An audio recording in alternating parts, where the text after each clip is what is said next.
Assalamualaikum warahmatullahi wabarakatuh. Jaga ini, selama hidup tunaikan aja. Kalau tidak percaya, silahkan coba. Nanti lihat apa perubahan yang terjadi dalam kehidupan. Demi Allah saya katakan silahkan coba. Saya berikan ijazah amalan dari guru-guru kami juga. Kalau bisnis, kalau bekerja itu lebih lancar dan dilindungi oleh Allah, ya berkah. Kalau di birokrasi, di kedudukan, di apapun, itu pun diangkat oleh Allah dengan cara yang baik dan terhormat. Ya, karirnya di semua aspek. Satu sholat amalannya. Nah, bukan yang biasa. Bukan yang biasa. Kalau bisa jaga yang 40 rakaat yang sering saya sampaikan. 17 rakaat sholat fardu. Sudah? 12 rakaat rawatib. 11 rakaat yang tahajud. Jumlahnya 40. Ya. 17 rakaat sholat fardu. Kalau ini wajib. Kalau wajib standar. Ya. Mau kaya, mau tidak, ya sholat 17 rakaat juga. Mau pintar, mau tidak, 17 rakaat juga. Jelas ya? Rumusnya 24434. Ya, itu ya. Nomor aksesnya. 24434. 2 subuh, 4 zuhur, 4 asar, 3 maghrib, 4 isya. Ya. Jangan sampai miss call. Kalaupun miss call harus khairayyarah. Ya kan? Bukan syarrayyarah. Baik, pasti yang miss call muadzin. Allahu akbar, khairayyarah. Ya. Baru adzan belum qomat syarrayyarah. Pas ya? Oke. Teruskan yang 12 itu hadisnya sahih. Perhatikan baik-baik. Man shalla isnatai asyrata rak'atan fi yaumin wa lailatin. Siapa yang menunaikan salat sunnah 12 rakaat yang mengiringi salat fardunya siang dan malam. Sudah arba'an qabla dhuhri, 4 rakaat sebelum zuhur. 4 rakaat sebelum zuhur. Teknisnya bisa langsung 4 atau 2-2. 2 kemudian salam, 2 rakaat lagi salam. Jelas? Baik. Kemudian arba'an qabla dhuhri, rak'ataini ba'daha, 2 rakaat setelahnya. Setelah zuhur 2 rakaat. 4 tambah 2 berapa? 6. Rak'ataini ba'dal maghrib, 2 rakaat setelah maghrib. 6 tambah 2 8. Rak'ataini ba'dal isya, 2 rakaat setelah isya. 8 tambah 2 10. Rak'ataini qabla al-fajri, 2 rakaat sebelum subuh. 12 ya.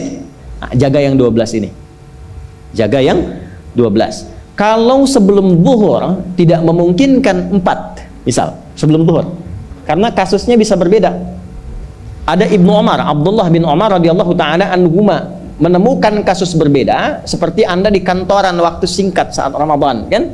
Dapatnya cuma mungkin 2. Maka ada hadis dari Nabi sallallahu alaihi wasallam, riwayatnya Ibnu Umar. Qala au kama qala hafidtu an Rasulillah sallallahu alaihi wasallam 10 rakaat. Saya hafal dari Nabi 10 rakaat. Kalau tidak sempat sebelum zuhur 4, boleh 2. Nah, dari Ibnu Umar ini sebelum zuhurnya 2 rakaat. Sebelum zuhurnya berapa? 2 rakaat. Jadi kalau bisa 4, kalau tidak memungkinkan berapa? 2. Orang yang terbiasa 4, lalu karena kondisi tertentu dia mengerjakan 2, tetap dicatatkan oleh malaikat 4 jumlahnya. Dari mana dalilnya? Hadis. Idza maridal abdu aw safar kutiba lahu misla ma kana alaihi muqiman sahiha. Kalau seseorang sakit atau bepergian jauh, atau dia sedang punya uzur syar'i seperti 2 hal tadi, dan tak mampu melakukan amalan rutinnya seperti biasa, maka tetap dituliskan pahalanya sempurna seperti rutin dan mukimnya. Contoh, ibu mohon maaf ya bu ya, mohon maaf, perempuan dalam keadaan suci, sholat subuhnya berapa rakaat? 2 ya, 2 kan nggak mungkin 3 kan? Baik ya, 2 rakaat. Sholat qabliyahnya berapa rakaat? 2 rakaat. Baik. Setelah itu baca Quran nggak? Alhamdulillah. Bisa 1 halaman, kan? Bisa. Ibu kerjakan saat suci. Saat sedang tidak suci, masa haid tiba, sholat tidak? Tidak. Baca Quran tidak? Nah, kalau punya kebiasaan sholat, baca Quran, dan tiba masa haidnya, itu pahalanya tetap dituliskan sesuai kebiasaannya. Harus tahu itu. Makanya manfaatkan, karena kalau sudah tiba masa monofos, sama. Itu Allah tuh memberikan kemuliaan khusus. Makanya Bu, kalau ngaji dengan ustadz-ustadz tertentu, bikin kurikulum ngajinya fikih perempuan aja, gak usah jauh-jauh. Fikih perempuan. Keluarkan, karena banyak pahala mengalir di dalamnya. Ya. Dan kadang-kadang saya suka bingung kalau bahas fikih rumah tangga itu kenapa yang tegang-tegang gitu. Sekarang fikih parenting sekarang tuh kayaknya menegangkan antara surga neraka aja tuh. Tanggung jawab suami, hati-hati dengan istri. Padahal Qur'annya mengatakan rumah tangga itu penuh dengan permainan yang menyenangkan. Yang ada banyak candanya. Gitu. Coba keluarkan tuh hadis-hadis itu ya. Ibu tahu salah satu istri Nabi ada namanya Sayyidah Saudah binti Zam'ah. Itu sepuh Bu. Usianya sekitar 70 tahunan ke atas. Dan beliau Nabi SAW bangunkan rumahnya, itu kamarnya di samping Sayyidah Aisyah, dekat situ, dekat Raudah. Sepuhnya luar biasa, hobinya bikin makanan, masak. Satu kali ketika beliau sedang ngolah tepung, Nabi pulang, pas kemudian bagiannya Sayyidah Saudah binti Zam'ah datang sedang ngolah tepung, atau dalam riwayat atau kama hadas itu dicolek tepungnya, bermain bercanda, dicolekkan di keningnya, di kening istrinya. Nah, itu sudah sepuh, dicolekkan, masih bercanda, masih tertawa. Kalau bahasa kita masih panggil sayang gitu. Ini kapan kakek nenek masih bilang sayang dan canda. Ini penuh dengan demikian ya. Ini yang mau saya kembalikan deh, ya, nilai-nilai tadi. Jadi kembali ke sini, Bapak Ibu sekalian, kembali ke sini. Ya, urutkan lagi, kita agak cepat masuk ke dalam pembagiannya. Detil pada pembahasan ini, satu salat 40 rakaat. Sudah?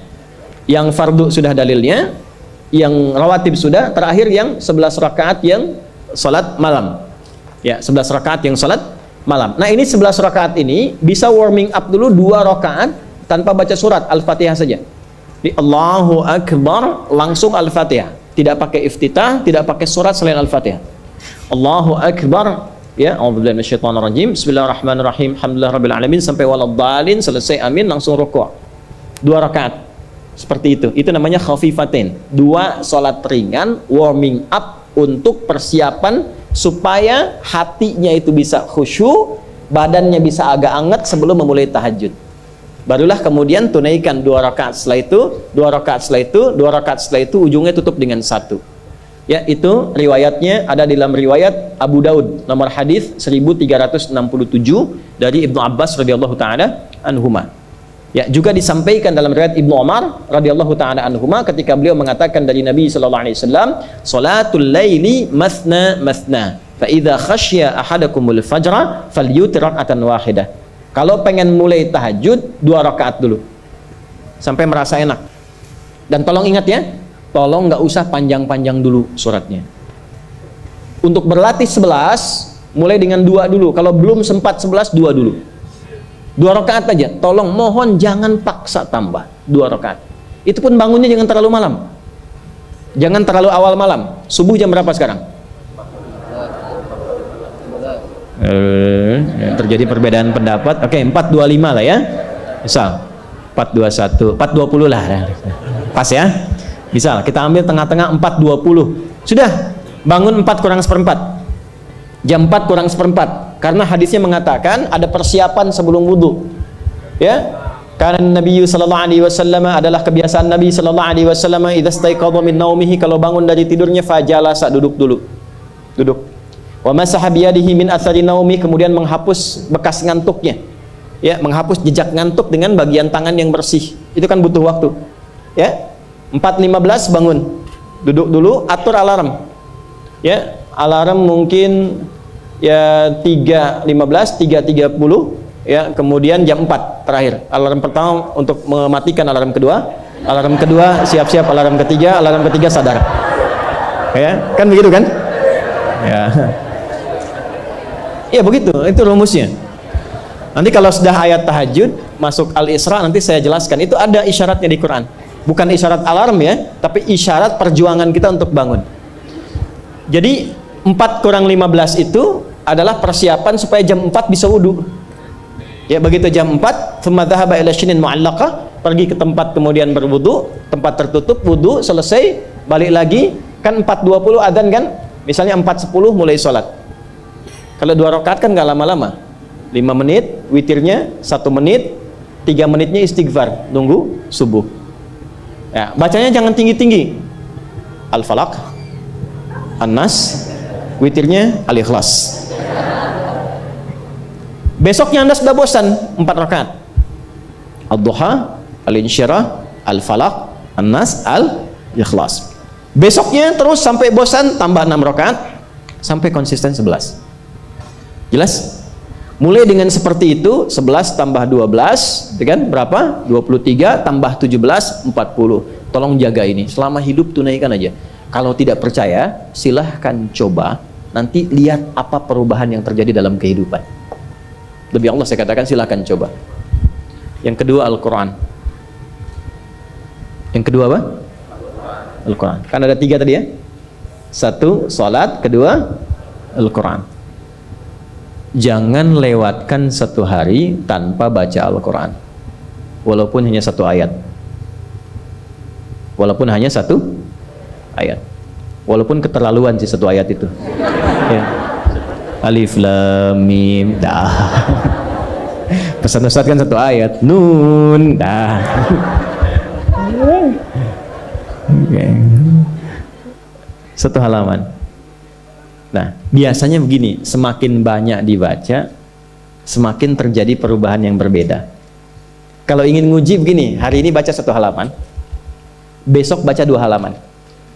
Nanti lihat perubahan yang terjadi antara hari ini dengan besok. Pasti ada pengaruh. Paling minimal, Allah akan jaga keadaan diri kita dari berbagai bentuk kegelisahan. Semua tenang aja. Ada masalah apapun, kasih ketenangan, kasih ketenangan.